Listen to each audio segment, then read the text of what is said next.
Hi friends, I am सबा। आज हमारा 6th day है इस जर्नी का, जिसमें हम बायो को सुनकर याद कर रहे हैं। आज हम cell the unit of life का राइबोसोम एंड साइटोस्केलेटन का पार्ट सुनकर पूरा याद करेंगे। And before we start the video, please hit the like button and subscribe my channel. Ribosomes George Palade ने 1953 में इलेक्ट्रॉन माइक्रोस्कोप के अंदर देखा। इन्होंने बताया ये डेंस ग्रैनुलर पार्टिकल होता है। ये बनता है आरआरएनए प्लस प्रोटीन से। आरआरएनए जो होता है वो राइबोसोमल आरएनए होता है। राइबोसोमल आरएनए प्लस प्रोटीन को हम राइबो न्यूक्लियोप्रोटीन कॉम्प्लेक्स कहते हैं। राइबोसोम दो टाइप्स के होते हैं, एक 80S होता है, एक 70S होता है। अब S क्या है? S जो है वो सेडिमेंटेशन कॉफिशिएंट है, indirect measurement of density and size को इनडायरेक्ट मेजर करने के लिए। और ये स्वेडबर्ग्स ने दी थी, इसलिए इसको स्वेडबर्ग्स यूनिट कहते हैं, जो कि एडिटिव नहीं होता।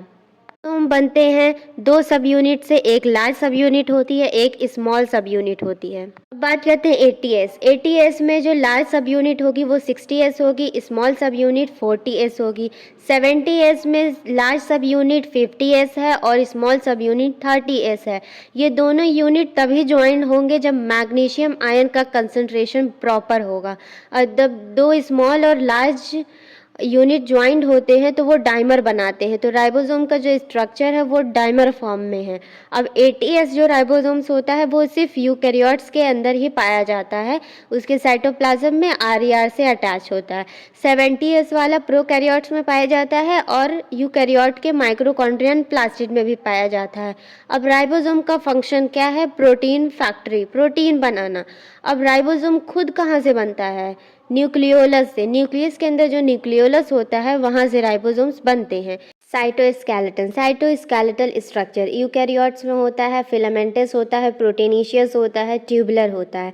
इसके 3 टाइप्स होते हैं, माइक्रोट्यूब्यूल, माइक्रोफिलामेंट, इंटरमीडिएट फिलामेंट। ये तीनों एक साथ स्ट्रक्चर बनाते हैं। माइक्रोट्यूब्यूल बनाता है cilia, flagella, centriole, basal body, spindle fibre. इसके पास ट्यूबुलिन प्रोटीन होता है जो कि नॉन कॉन्ट्रैक्टाइल होता है। माइक्रोफिलामेंट का फंक्शन है प्लाज्मा मेम्ब्रेन को सपोर्ट करना, साइटोप्लाज्मिक स्ट्रीमिंग करना, सीटोपोडियल मूवमेंट कराना, सेल फर्रो बनाना।